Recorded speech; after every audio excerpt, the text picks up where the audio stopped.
n'était jamais intéressé aux ovnis. Tout cela me semblait assez prometteur. J'attendais de lui des informations précises, un témoignage étayé qui lancerait mon enquête. Moi, j'avais ce que j'avais vu, donc cette masse, et le seul qui a pu raconter ce qu'il avait vu, à l'intérieur, c'était mon ami là, qui est décédé. Le principal témoin était mort, ça commençait mal. Mais je décidais quand même de poursuivre l'entretien, prêt à saisir la moindre info. J'arrive le premier sur les lieux, oui, pour me garer sur le petit parking. On dit un parking, mais enfin c'est dans l'herbe, l'arrière de la voiture, au rang de la forêt. J'attends les autres, et tout à coup, j'ai entendu un souffle extrêmement curieux. Et au moment où ça passe au-dessus de ma voiture, des couleurs d'environ 10 cm de diamètre, propulsées par un engin noir d'au moins 50 mètres de diamètre. Moi, j'ai vu l'engin tout seul, et mes collègues chasseurs, eux, l'ont vu dans la plaine, une fois qu'il s'était posé. Et c'est là que mon meilleur ami, qui s'occupait beaucoup de la chasse, dit avoir été emmené dans l'engin. Pendant plusieurs semaines, on n'en parle à personne. Moi, je n'en parle pas à la maison non plus. Et puis un jour, un matin, au moins 15 jours, 3 semaines, en arrivant à la chasse, mais au fait, est-ce que tu as vu quelque chose l'autre jour? Ah bah oui, j'ai vu ci. Ah bah ils m'ont emmené. Voilà. Toute l'histoire s'est enchaînée. Attendre un mois pour raconter un événement aussi extraordinaire, ça me semblait étrange. Ça ne nous est même pas venu à l'esprit d'en parler à l'extérieur, d'en parler avec nos amis de la chasse, alors qu'on se voyait tous les samedis. Et les plus grands détails sont venus peut-être un mois après seulement. Hein. Malgré mon insistance, François sera incapable de m'expliquer clairement ce silence incompréhensible. Mais lorsque ces hommes racontent enfin ce qui leur serait arrivé, les choses se compliquent. Selon François, pour les témoins principaux, les conséquences seront très lourdes. Au bout d'un mois, 2 mois, on a eu des grosses séquelles. On a un monsieur qui avait la soixantaine, qui venait à la chasse avec nous, et du jour au lendemain, qui a complètement changé. Son boulanger, son boucher ne voulaient plus le voir dans le magasin, parce qu'ils étaient obligés de pendant 3 heures d'ouvrir les portes pour tout parfumer, tellement ils sentaient mauvais, ils ne voulaient plus se laver, puis rien du tout, rien du tout. Et ils ont fini par l'interner. Ah oui, quelque chose d'incroyable. Une observation d'OVNI dont on ne parle pas. Un enlevé qui n'est plus là pour témoigner. Des témoins qui finissent à l'hôpital psychiatrique. Beaucoup de flou entourait cette histoire. Soit cet homme affabulait, soit il ne souhaitait pas me dire toute la vérité. Il me fallait d'autres preuves, ou mon investigation s'arrêterait là. Et c'est par le plus grand des hasards que mon enquête allait rebondir. Quelques jours plus tard, alors que j'avais mis l'affaire d'Aravilliers de côté, je recevais un email d'un de mes contacts. Dans le message, beaucoup d'informations sur les abductions que je connaissais déjà. Mais, noyé au milieu de ces données, je découvrais enfin ce que je cherchais. Une vidéo du chasseur enlevé dans laquelle il racontait en détail son expérience. Ce jour-là, M. D est interrogé par 3 ufologues 7 ans après son enlèvement. Nous sommes en 2005. L'ultime et unique témoignage de M. D avant sa mort. Je me suis réveillé, j'avais du hublot, mais j'en avais un à côté de moi. J'ai commencé par les pieds. Je dis putain, bon Dieu, merde, qu'est-ce que c'est que ça? À mon avis, c'est 2,10 m, 2,15 m. Les épaules, alors c'était comme ça. Et puis, pour finir, pompon, ouais. La tête d'aigle, mais l'aigle plus que royal. Hein. Et le robot, là, à coup sûr, je peux dire que c'était un robot. Et qui avait c'est celui qui avait les dents? Non. Oui, voilà. C'est celui-là, je peux vous faire voir. Il y avait 2 rondelles en plexi, là, et il n'y avait rien derrière. Le casque un peu rond de tous les côtés, tout droit. Un extraterrestre de 2,10 m avec une tête d'aigle et un robot? Pas très sérieux à première vue. J'avais presque envie de tout lâcher. Pourtant, ces hommes semblaient sains d'esprit, dignes de confiance. François avait été cadre dans une grande entreprise européenne et M. D était ingénieur sur la base de l'armée de l'air de Taverny, accrédité secret défense. Je continuais à visionner, perplexe. Et dans la suite du récit, surgit un détail capital. Enfin un élément auquel me raccrocher. J'ai entendu 2 sons en tout et pour tout, sur toute l'aventure. Quand le petit robot, quand la première fois dans le premier engin, parce que je voyais le plafond voûté qui était crème assez soutenu d'ailleurs, qui était à côté de moi à gauche, là, à gauche, et avec le casque qui dépassait où j'étais allongé, qui a regardé à gauche, à droite, s'est penché, et d'une voix métallique m'a dit « Tao Bo ». Tao Bo. Est-ce que ce vocable avait un sens caché?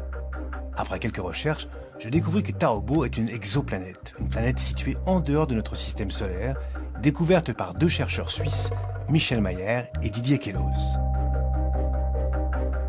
En 2014, une équipe de scientifiques américains a publié une étude semblant prouver la présence d'eau dans l'atmosphère de cette exoplanète. Intéressant. Même si le témoin avait pu avoir vent de cette planète et l'avoir raccroché à son histoire, je décidai de continuer. Mais je savais aussi qu'enquêter dans le domaine de l'ufologie serait compliqué. La mise en garde de Michel Ribardière, professeur de mathématiques et ufologue, me revenait en mémoire. L'ufologie, c'est un endroit où vous avez, c'est un réseau de folie. C'est un réseau de folie. Ouais, parce qu'il y a des pièges, et donc là, vous êtes grillé en 5 minutes. Hein. C'est normal parce que vous êtes dans la résistance là. La résistance. Le monde de l'ufologie est effectivement un univers secret à la limite de la paranoïa, à l'opposé du monde scientifique. Des cercles d'initiés disséminés un peu partout dans le monde qui se retrouvent régulièrement pour discuter des dernières avancées dans ce domaine et des derniers cas emblématiques. Comme chaque premier vendredi du mois, en région parisienne, dans un restaurant anonyme d'une zone commerciale, Marc Ulrich a réuni son petit groupe d'ufologues et de partisans de l'existence d'une vie extraterrestre. Cadre commercial de profession, Marc s'intéresse à la question OVNI depuis 20 ans. Il y a énormément de gens qui se posent beaucoup de questions par rapport à ce qu'il peut se passer de plus en plus à travers le monde. C'est-à-dire qu'il y a énormément d'observations, il y a des millions de gens qui observent des choses. Il y a de plus en plus de gens qui sont concernés, que le phénomène a tendance à s'accentuer et que mieux vaut que les gens sachent un peu de quoi ils retournent. Bon, cela étant, c'est pas public, c'est confidentiel. Devant cette assemblée attentive, mais quand même bien clairsemée, Elisabeth de Caligny expose un cas exceptionnel de contact extraterrestre, celui de Stan Romanek. C'est un abducté, comme on dit, quelqu'un qui est enlevé régulièrement par des entités qui ne sont pas vraiment humaines, il faut quand même le dire. Elisabeth de Caligny étudie depuis plus de 25 ans le phénomène OVNI, et en particulier les cas d'enlèvement extraterrestre. Spécialiste de ces phénomènes d'abduction, elle a enquêté sur le cas Stan Romanek dans le moindre détail. Car l'histoire de cet Américain de 52 ans serait hors du commun. Romanek vivrait une histoire riche et mouvementée, avec ce qu'il prétend être des extraterrestres. Une histoire qui débute en février 2001 avec une première abduction en plein cœur de Denver. Le premier enlèvement de Stan Romanek, ça a commencé très fort, il faut quand même le dire. Donc cet homme-là est assistant d'un gérant d'un magasin d'Anvers. Au moment de la fermeture, les clients reviennent en courant. Ils lui disent qu'il y a quelque chose qui flotte au-dessus du magasin. Effectivement, quand il sort, il voit un objet rougeâtre qui flotte au-dessus du magasin. Bon, l'objet s'en va, il prend sa voiture. Il a une migraine épouvantable, donc il va aller se coucher tôt. Et dans la nuit, il va entendre des coups frappés à la porte. Et à sa grande stupeur, il va voir sur le pas de la porte des petits êtres, 1m30 à tout casser, coups décharnés, 3 poils sur le caillou, genre filament blanc. Des grands yeux avec des grands iris bleus. Donc il va se rebiffer. Et puis, il va être maîtrisé de toute façon, puisqu'on va lui mettre, on va lui appuyer sur la nuque et il va se réveiller le lendemain matin, pas bien, avec en bas du dos 3 points. On va voir qu'il y a une phosphorescence qui va durer un certain temps. Un peu énorme, non? Mais en septembre 2002, en octobre 2004, puis en avril 2006, Romanek dira avoir subi de nouveaux enlèvements, décrivant toujours les mêmes êtres décharnés et un vaisseau rempli de lumière. L'Américain, qui est réalisateur de films, décide alors de placer des caméras un peu partout dans sa maison. Et une nuit, il affirme avoir capturé ce que tous les ufologues rêvaient de voir. À vous de juger.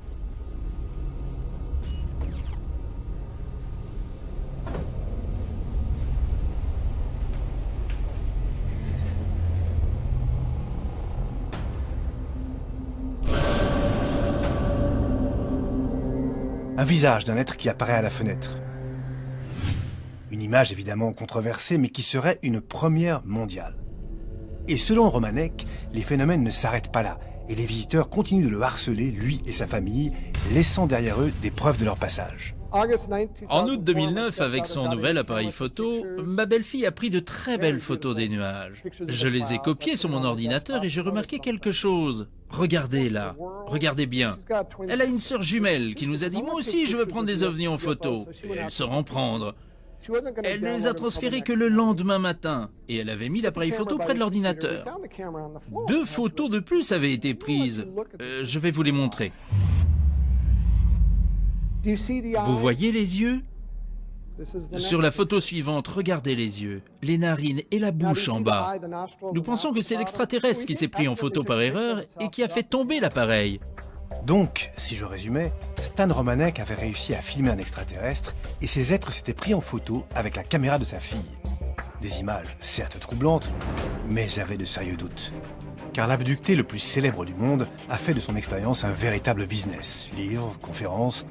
Au sein même de la communauté ufologique, certains voient dans le cas Romanek une simple supercherie. Il a beaucoup communiqué avec les médias, on le prend plus ou moins pour un charlatan. Il y a des tas de gens qui vont vous dire que c'est pas vrai. Moi j'ai tendance à penser que cet homme-là, il a vécu une drôle d'histoire quand même. Hein.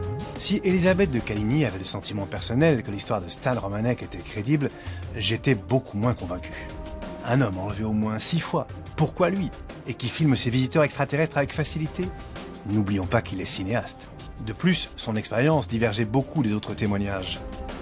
En effet, dans mes recherches, j'avais collecté de très nombreux cas d'abductés. Comme Linda Cortile, enlevée en 1985 en plein New York devant le cortège de voitures transportant le secrétaire général de l'ONU, Pérez de Cuellar. Travis Walton, kidnappé en pleine forêt devant 6 de ses collègues bûcherons et retrouvé quelques semaines plus tard, hagard, désorienté. Mais surtout, Betty et Barney Hill, premiers abductés médiatiques, qui prétendent avoir été emmenés de force dans un engin spatial alors qu'ils rentraient d'un week-end au Canada. Nous sommes alors en 1961.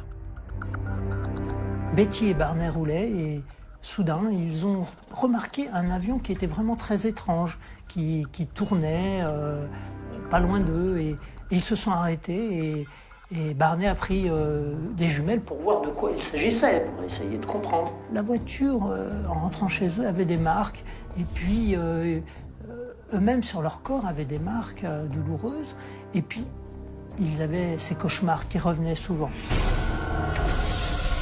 Et la chance qu'ils ont eue, c'est de rencontrer, je dirais, un thérapeute qui les a orientés vers quelqu'un qui savait pratiquer l'hypnose régressive et qui avait la possibilité de faire réémerger les souvenirs concernant cette soirée. Ils vont même nous parler de cette célioscopie, entre guillemets, qui a eu lieu sur Betty. Hein. Ils ont effectivement enfoncé une seringue ou quelque chose à l'intérieur de son ventre en passant par le nombril. Donc c'est une opération que l'on a inventée plus tard. C'est d'ailleurs en France que l'on va faire les plus grands progrès là-dessus, dans les années 70. Or là, on est au début des années 60. Cette fois, il y avait du concret, et assez troublant. La première célioscopie sera en effet réalisée en 72 à Lyon par le professeur Mouret, plus de 10 ans après la description de Betty Hill. Mais le récit ne s'arrête pas là. Lors de son abduction, elle aurait aperçu une sorte de carte, supposée représenter la galaxie d'origine des extraterrestres. Une carte qu'elle parvient à dessiner sous hypnose. Plusieurs années plus tard, près de 10 ans plus tard, une astronome du nom de Marjorie Fish va comprendre de quelle portion en fait stellaire il s'agit. Et tout le monde sera d'accord avec le fait, tous les astronomes, voyant la carte, sa projection en 3 dimensions, tout le monde sera d'accord pour reconnaître qu'il s'agit bien de l'étoile binaire Zeta Reticuli. Comment réussir à dessiner une galaxie découverte 10 ans après son enlèvement? Cette information me semblait stupéfiante. Mais devant tant d'expériences aussi différentes, je devais faire le point. Je cherchais à savoir s'il existait des similitudes entre toutes les affaires d'abduction. Les abductions ont lieu sur tous les continents par des personnes de tout niveau social, culturel, de toute profession. Un cas classique, c'est la bonne personne qui est dans son lit, le Pékin moyen, qui ne demande rien, qui dort profondément. Et puis une nuit, il va voir soit de la lumière bleue ou autre chose, avoir au pied de son lit des êtres pas très grands qui vont le paralyser. Et puis il ne va pas avoir le choix. il va se retrouver d'un seul coup, en général, ils ne se souviennent pas du trajet, dans une pièce très éclairée, sur une table, et on va leur faire des choses désagréables. Voilà. Les Américains, on le sait, sont friands de science-fiction. Il me fallait maintenant parler à un abducté français. Se réveiller en pleine nuit, paralysé, emmené dans un engin volant, c'est l'histoire qui serait arrivée à Fabrice. Il me l'a raconté sous le couvert de l'anonymat. Une affaire incroyable qui se déroule en Seine-Maritime. À 2 reprises, fin 2012, il aperçoit un ovni tout près de son domicile. Le 19 novembre 2012, à 7h30, j'étais posté sur mon balcon. Et en face, là, j'ai vu 5 objets non identifiés en forme triangulaire, noirs. Surpris de voir ça, parce qu'on nous dit tout le temps que c'est pas possible, ça n'existe pas. Et ce jour-là, bah si. À 48 ans, je me suis aperçu que c'était réel. J'ai vu 2 sphères arriver carrément sous la Lune, mais 2 sphères à une vitesse incroyable. Et ça s'est stabilisé sur le bourg, plus vers la gauche, là. Et ça s'est déplié. Et il y avait des couleurs rouge, vert, bleu et blanc. Mais son expérience va prendre une toute autre dimension. Quelques semaines plus tard, en janvier 2013, Fabrice est endormi. Sa vie, soudain, bascule dans l'inimaginable. Je ne pourrais pas vous dire à quelle heure ça s'est produit, mais j'ai eu une paralysie et j'ai passé par un espèce de tunnel et me retrouver dans un vaisseau, sur une table chirurgicale, avec 2 êtres d'1,90 m, très grands, habillés d'une cape. Leur visage, je ne pourrais pas vous le décrire, mais leurs mains, oui. Des très longs doigts, je dirais 3 doigts. Moi, je vois un des 2 êtres m'injecter quelque chose dans ma nuque. Quand je me suis réveillé, j'ai eu une sensation de peur, oui. Je me suis regardé dans les glaces de ma salle de bain et j'ai vu des triangles dans ma nuque. À la fin de son témoignage, je comprenais mieux pourquoi Fabrice ne souhaitait pas dévoiler son visage. En effet, comment raconter une telle expérience sans être pris pour un fou? Comment prouver aux gens ce que vous avez vécu, c'est réel? Pas évident, hein, de parler de ça aux gens. Je me suis fixé une règle, ne mépriser personne, écouter sans préjugés. Cependant, je m'interrogeais sur les incohérences entre les témoignages. À mon avis, il faisait 2,10 m, 2,15 m. Des petits êtres, 1,30 m à tout casser. 2 êtres d'1,90 m. La tête d'aigle, mais l'aigle plus que royal. Hein. Des grands yeux avec des grands iris bleus. Il y avait 2 rondelles en plexi, là. Des très longs doigts, je dirais 3 doigts. La vraie question était celle-ci. Ces témoins ont-ils vraiment vécu des phénomènes inexpliqués, quelle qu'en soit l'origine, ou sont-ils des affabulateurs, des mythomanes, voire des psychotiques? La plupart semblaient sincères, mais étaient-ils crédibles? J'en étais là, un peu désorienté, lorsque mon informateur, après des semaines de silence, reprit contact avec moi. Ce jour-là, il me transmit une vidéo étonnante. Et que voyez-vous à ce moment-là? Des lumières, des flashs, des lumières au plafond. Sous hypnose, sans pouvoir tricher donc, des témoins semblent pouvoir se remémorer les détails de leur enlèvement. Serait-ce la preuve de la véracité de leur témoignage? Longtemps décriée, reléguée au rang de divertissement, l'hypnose est maintenant reconnue par le milieu scientifique et médical et utilisée à des fins thérapeutiques par plus d'1 millier de praticiens en France. À Bièvre, dans l'Essonne, Daniel Goldschmidt exerce comme psychologue et hypnothérapeute depuis 32 ans. Dans sa carrière, ce spécialiste a traité plusieurs personnes se disant victimes d'abduction et il se souvient encore de la toute première patiente à lui avoir fait un tel récit. Alors la première, c'était une jeune femme qui avait vécu en Algérie. Elle m'a raconté qu'elle était quelque part dans le désert avec sa sœur et qu'ils avaient vu un vaisseau et qu'elle se souvenait que le vaisseau avait atterri et ensuite elle avait une sorte de blanc.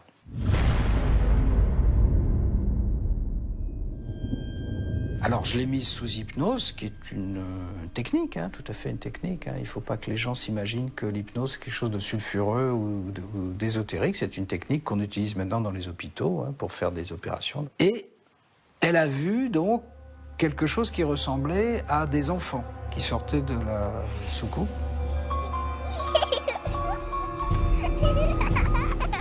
Et en fait, les extraterrestres lui ont expliqué qu'elle faisait partie des élus et qu'elle allait être pas maintenant, mais un peu plus tard, transportés sur une planète qui n'était qu'une planète constituée d'enfants.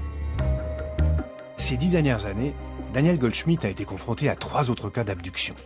Une expérience quasiment unique en France pour un hypnothérapeute. Pour les faire parler, Daniel les met sous hypnose régressive, c'est-à-dire dans un état modifié de conscience qui s'apparente beaucoup au sommeil et durant lequel les patients ont accès à des souvenirs enfouis dans leur mémoire. Au départ, ces gens racontent quelque chose qui leur est arrivé, ils se souviennent d'un engin, ils se souviennent plutôt vaguement d'extraterrestres, mais il y a des grosses coupures dans le récit. Et ils viennent me voir parce qu'ils espèrent que l'hypnose va reconstituer totalement le puzzle. Ce qui n'est pas toujours le cas quand même. À l'issue de la séance d'hypnose, ils se sentent mieux. Alors pour plusieurs raisons. D'abord parce qu'ils ont vu des choses qui leur manquaient dans leur trame. Et puis, c'est comme dans tous les actes psychologiques, le fait de parler de son traumatisme aide à ce que le traumatisme s'intègre dans la trame psychologique de la personne. Alors, ce praticien croit-il au récit extraordinaire de ses patients? Je crois que ce sont des gens qui ont vécu quelque chose. Ça, j'en suis convaincu. Je ne pense pas que tout d'un coup, ils sont devenus fous comme ça pendant 5 minutes et ensuite ils ont récupéré leur raison. Je crois qu'ils ont vécu quelque chose, je ne sais pas du tout de quel ordre. Absolument pas. Je suis incapable de dire de quel ordre. Et qu'ensuite, leur cerveau, on va dire ça, a reconstruit une histoire pour donner du sens. Étudier des cas d'abduction en utilisant l'hypnose régressive, c'est une méthode assez nouvelle en France. Seuls quelques hypnothérapeutes ont osé se lancer dans ce domaine. Pour trouver de vrais spécialistes de la question, il faut se tourner vers les États-Unis. Le pionnier de la discipline s'appelle Bud Hopkins. Cet ancien artiste-sculpteur a étudié plus de 6000 cas de personnes se disant victimes d'abduction. Mais le plus célèbre est John Mack. Ce docteur en psychiatrie, professeur à Harvard, a obtenu le prix Pulitzer, la plus prestigieuse distinction littéraire, en 1977, pour une biographie de Lawrence d'Arabie. Il a ensuite étudié 100 cas d'abduction, dont 65 sous hypnose régressive. En 1994, la publication de son livre « Dossiers extraterrestres, l'affaire des enlèvements » a fait l'effet d'une bombe. Il y affirme que les abductions sont bien réelles. Ces gens ne se connaissaient pas entre eux. Ils ont accepté avec beaucoup de réticence d'apporter leur témoignage. Le chercheur avait décrit des cas d'abduction. C'est ce qui les amenait vers lui. Eux-mêmes ne voulaient pas croire aux abductions. Ce que je peux dire, et cela a été prouvé car nous travaillons avec beaucoup de témoignages, c'est que ces gens ne présentent pas de symptômes apparents de maladie mentale qui pourraient expliquer ça. Bien sûr, on a beaucoup dit que ces gens ne faisaient que répéter ce qu'ils avaient vu dans les médias, mais ils n'y étaient pas spécialement exposés. Quoi qu'il en soit, ces témoins ont donné beaucoup de détails qui n'étaient pas dans les médias et qui sont extrêmement cohérents d'un témoignage à l'autre. À Vendôme, dans le Loir-et-Cher, réside et exerce Nicolas Dumont, psychanalyste, psychologue et disciple de John Mack. Lui-même a pu étudier plusieurs cas de personnes abductées et ses conclusions sont formelles.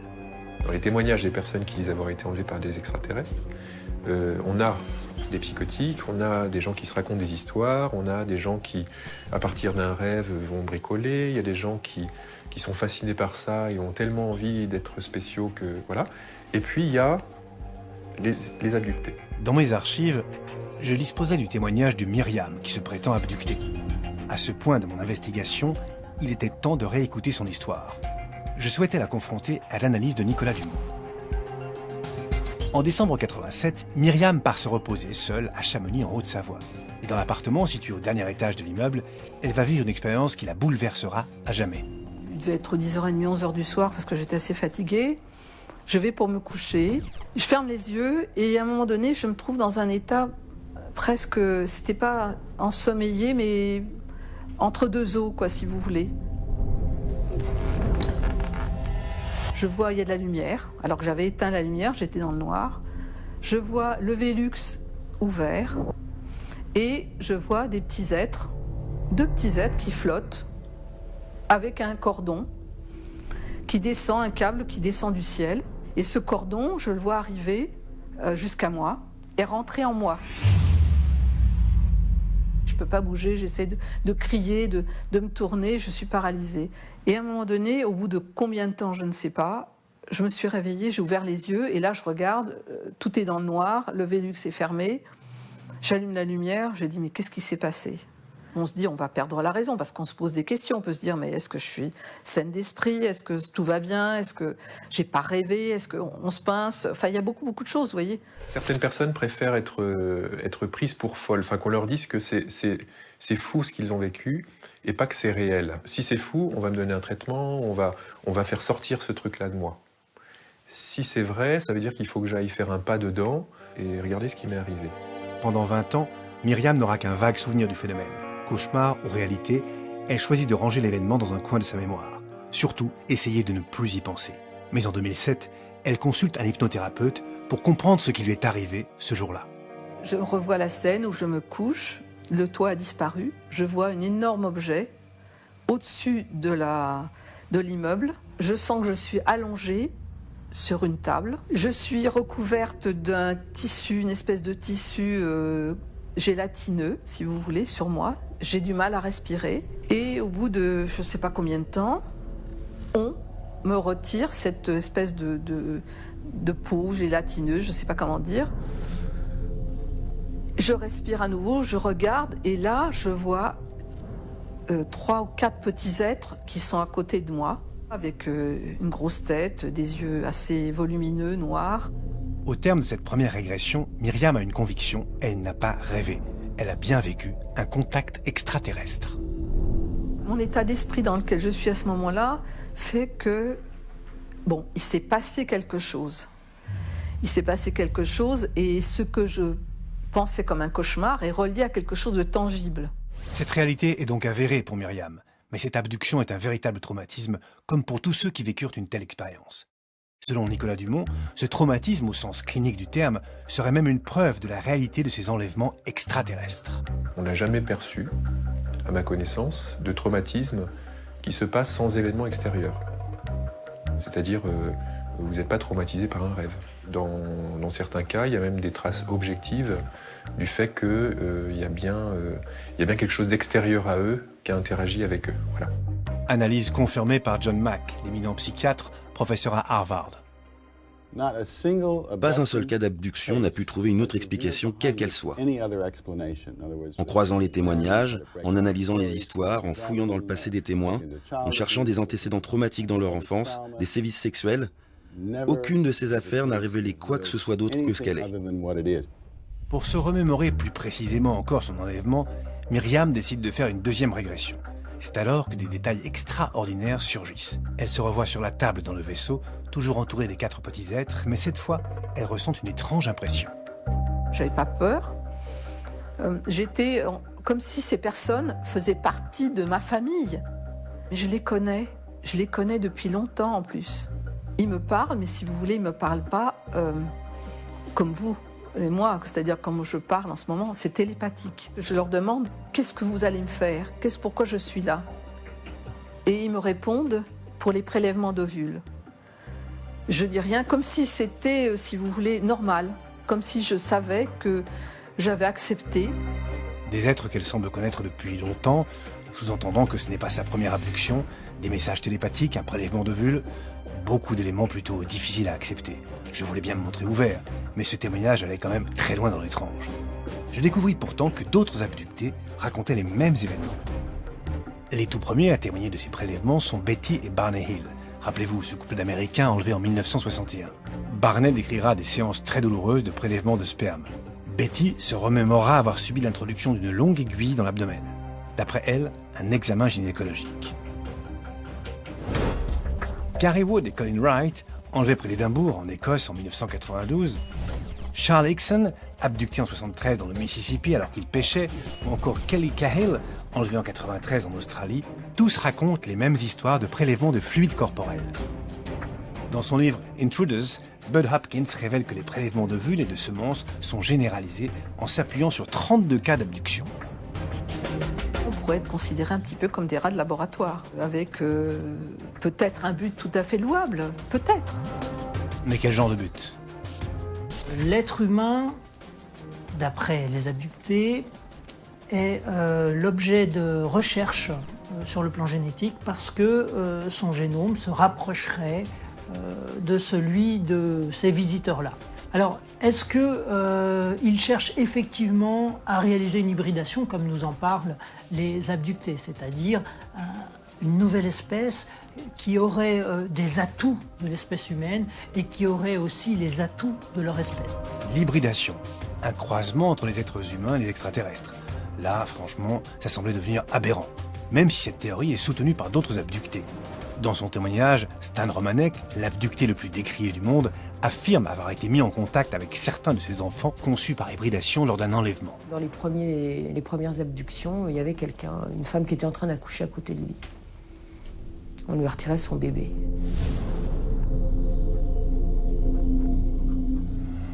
On s'est aperçu que les femmes étaient quelquefois l'objet de fécondation, on va dire, mais ces fécondations n'allaient jamais jusqu'à l'accouchement. Avant l'accouchement, le fœtus était prélevé. En Italie, une jeune femme, Giovanna, apporte un témoignage encore plus déroutant. Victime, selon elle, d'enlèvement par les extraterrestres depuis sa plus tendre enfance, elle raconte avoir subi 18 inséminations d'un embryon hybride lors de ses abductions. Toujours d'après son récit, les 17 premières fois, elle est de nouveau enlevée et le fœtus lui est retiré. Mais la supposée 18e fois, la fin est différente. Giovanna décide de passer une échographie qui révèle qu'elle est réellement enceinte. C'est alors qu'elle décide de subir un avortement et le résultat est très perturbant.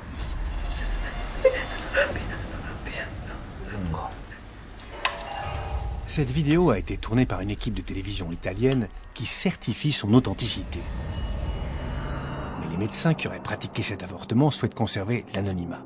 Impossible donc de localiser la clinique. J'ai vu l'embryon.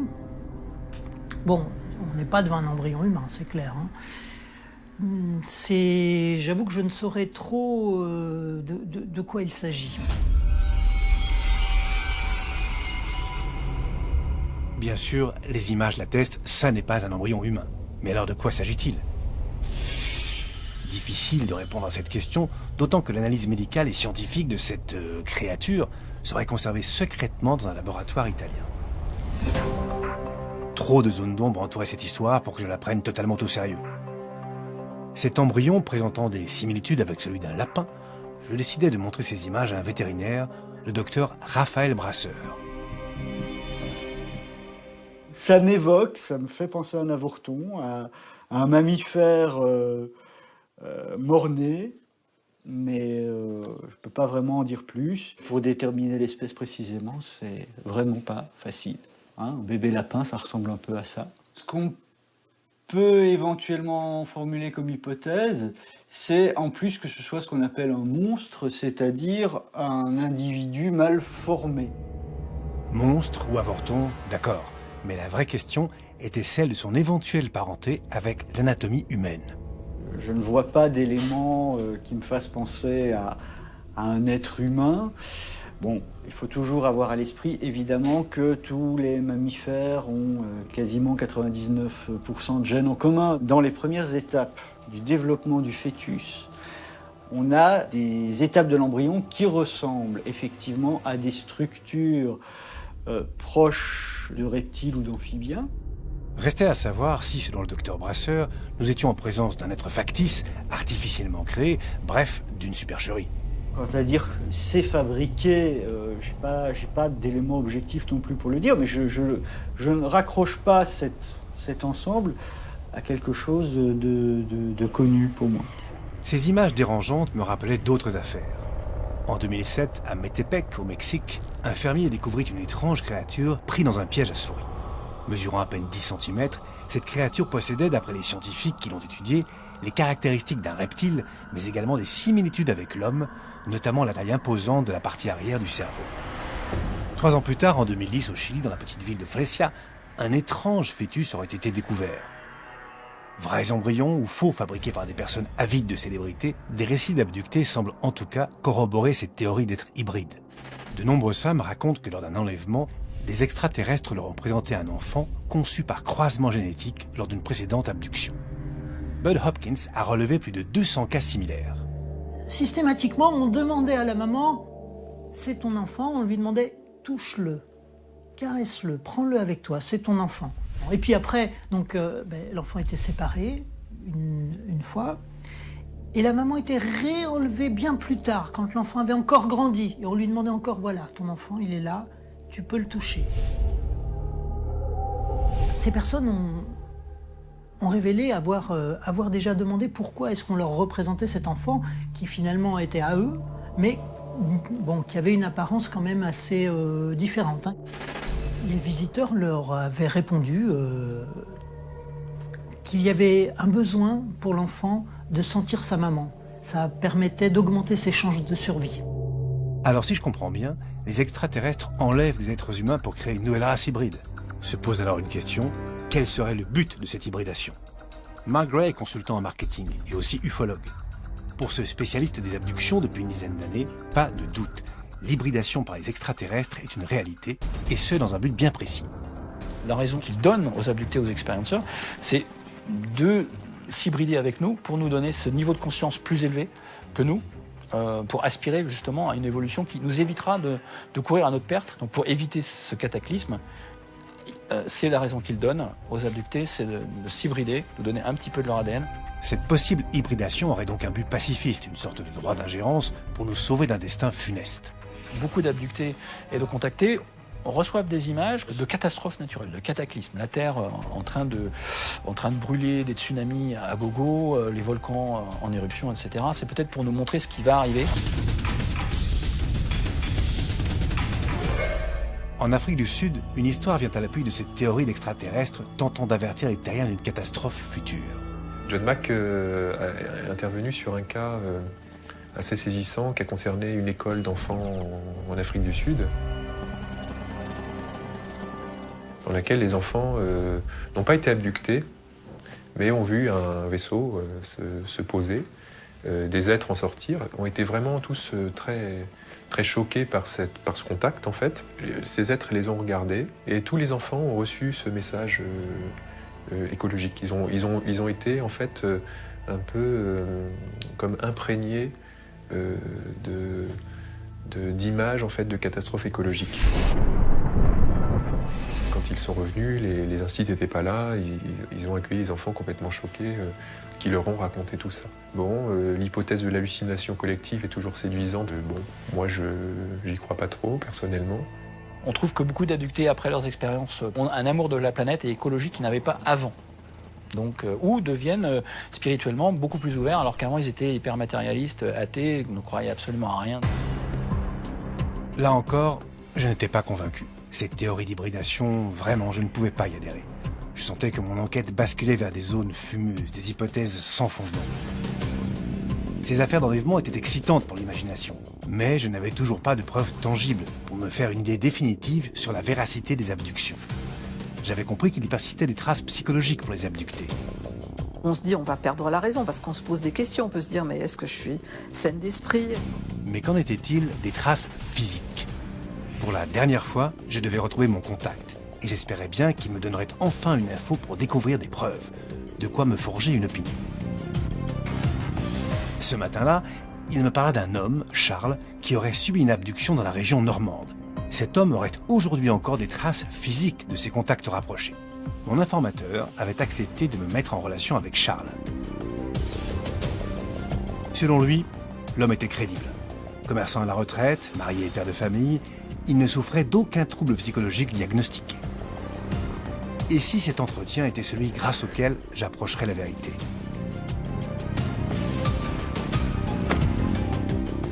Tout de suite, Charles me parla d'un prélèvement que les extraterrestres lui auraient fait subir. Un matin, je me lave les dents, je sentais un petit picotement sur la langue. Donc, ce que je fais devant la glace, je regarde ce que j'ai sur la langue. Et là, à ma grande surprise, j'avais un trou. Et c'était cicatrisé. Immédiatement, je pensais à d'autres abductés qui racontaient revenir de leur enlèvement avec des marques, cicatrices ou lésions sur différents endroits du corps. Comme Fabrice. Je me suis regardé dans la glace de ma salle de bain et j'ai vu des triangles dans ma nuque. Ou Stan Romanek, qui à chacun de ses 6 enlèvements se réveillait avec des marques dans le dos, sur les jambes ou sur les mains. Je me rappelais également d'un élément que Nicolas Dumont, le psychothérapeute, m'avait confié. Parfois, on ajoute les traces corporelles comme étant des preuves claires du fait que, bah oui, forcément, elle était abductée, regardez, elle a des traces corporelles. À mon sens, c'est pas des preuves suffisantes. C'est pas des preuves suffisantes. En hypnose, on peut faire ça. Il y a eu d'ailleurs Léon Chertok qui raconte cette expérience qu'il avait faite où il avait posé une pièce de monnaie sur le bras d'une personne en disant cette pièce, elle est chaude, elle est vraiment très chaude, enfin elle est bouillante. Il pose la pièce de monnaie et la peau crée des cloques. Et il fait l'inverse, il met une pièce extrêmement chaude sur la peau et dit la pièce est froide et la peau ne crée pas de cloques. Si ces marques ne représentaient donc pas des preuves irréfutables, la suite du récit de Charles allait m'apprendre un détail crucial. Tout commence en octobre 1976, lorsque Charles rentre de son travail en voiture. Au loin, je vois un gros truc, pour moi, un gros truc en feu dans la plaine. J'ai dit, tiens, le cultivateur travaille tard ce soir. Voilà, bon. Plus j'approchais, plus je voyais que ce n'était pas un tracteur. Et à 300 ou 400 mètres de l'engin, je me suis trouvé paralysé dans la voiture. Et aussitôt, j'ai eu, disons, une communication mentale, télépathique. Tais-toi, tu ne diras rien. Bon, j'ai passé devant l'engin. Alors c'était magnifique. Alors ça avait 8-10 mètres de diamètre, 2 mètres de hauteur à peu près. Alors de toutes les couleurs. J'étais vraiment connecté à l'engin. Il n'y avait que l'engin qui comptait. Après cette vision, Charles rentre chez lui mais s'aperçoit que le trajet qui devait durer 20 minutes a en fait duré près de 5 heures. Un temps manquant que Charles ne pouvait s'expliquer et une expérience qu'il lui était impossible de raconter à sa femme. Partir à 18h, faire 20 minutes de route et rentrer à 23h, il y a un problème. Et je voulais en parler à mon épouse, tais-toi, tu ne diras rien. Je me retrouvais pratiquement paralysé quand je voulais en parler, vous voyez ? Après cette expérience, Charles n'est plus le même et tombe en dépression. Toutes ses convictions religieuses s'effondrent. Quand j'étais enfant de cœur, j'étais le premier enfant de cœur même, donc j'étais très croyant. Et là, j'étais complètement désarçonné, parce que je ne comprenais plus rien. Je sais pas, je voulais me fiche en l'air, parce que j'étais complètement paumé, quoi.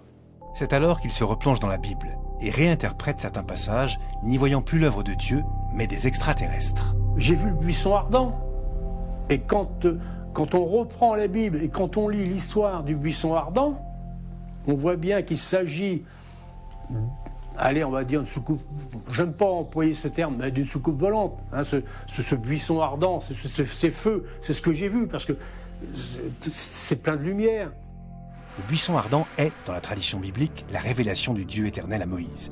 Lors de ce passage, Yahvé l'appelle de l'intérieur d'un buisson qui brûle sans jamais se consumer. Le récit de Charles et cette réinterprétation de l'Ancien Testament n'est d'ailleurs pas, pour certains, la seule trace de contact extraterrestre dans l'histoire. Depuis des milliers d'années, nous avons autour de nous des signes, en tout cas à travers les écrits de nos anciens, des signes qui correspondent à des visites et des rapports qui ont eu lieu avec ces êtres. On a retrouvé dans des tombes mayas comme des sortes de petits avions. On a retrouvé dans une tombe égyptienne un espèce de, on dirait un planeur, vous voyez, c'est ravissant, ça vole, hein. Donc à cette époque-là, ils n'étaient pas censés quitter la Terre. Chez les Indiens d'ailleurs, on parle aussi de vimana, des engins capables de se déplacer. Ces engins, les vimanas, sont décrits avec des possibilités de missiles qui explosent, avec des batailles titanesques.